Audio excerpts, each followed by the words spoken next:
Hi, I'm Max Weiss. Perhaps you've always wondered what the typical day in the life of an editor is like. It's like this: cocktails, couches, roaring fires.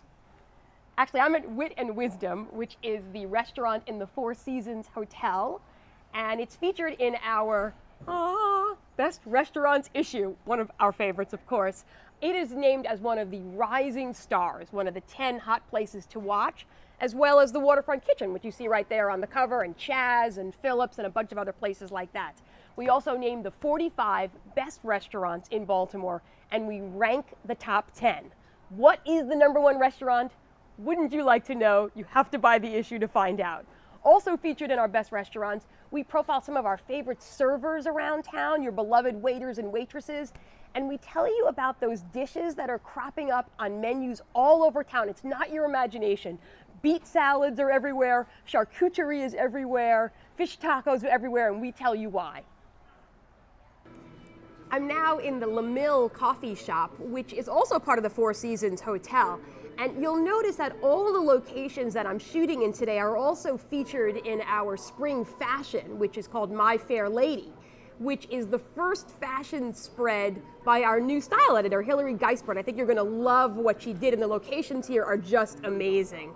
Another story I'm so excited about always, we have an excerpt of Ann Tyler's newest novel, The Beginner's Goodbye, it's called. And what I love about this is that she selected the excerpt especially for you guys. She edited the excerpt, and then we get to put Ann Tyler as a contributor on the contributors page of the magazine, which I always get a little kick out of. In fact, when the folder was circulating around the office, I put in the margins of it, "Shows real promise." We also have our spring home in this month's issue, which is just jammed with stuff. We have a story on unusual garden centers, sort of beyond Valley View Farms, you can call it. We have a story on an amazing kitchen renovation. We have a story on nouveau contemporary goods. Are you sitting down? 25 years this place has been in business. And the story is about how they constantly reinvent themselves. I think my favorite story in the home section of the magazine is called Trashed to Treasured. And it's a love story. It's a love story between a couple and also between them and this ramshackle Victorian mansion in Charles Village that was, wait for it, a frat house. And this place was trashed, and it's about how they painstakingly and lovingly recreated it and brought it back to its former splendor. It's a great story. There's clearly something in the water at local TV and radio stations, because we have a story called Media Moms, and it's about how 3 local TV and radio personalities, Megan Pringle, Bernadette Woods, and LaDawn Black, all pregnant with twins that they delivered at essentially the same time. So we have a little story and, of course, pictures, and they're so cute.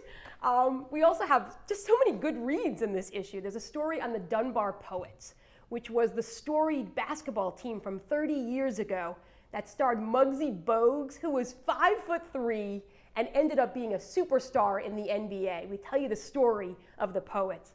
There's a story about Jonah House, which is this kind of hippie commune that's still going strong and has had some new allies with the sort of Occupy movement. So it's about these 2 generations coming together.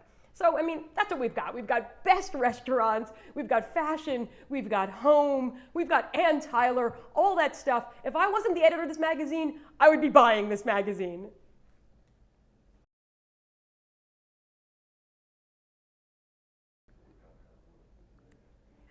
It's been fun here at the Four Seasons, and I hate to break this up, but it is time for my daily spa treatment.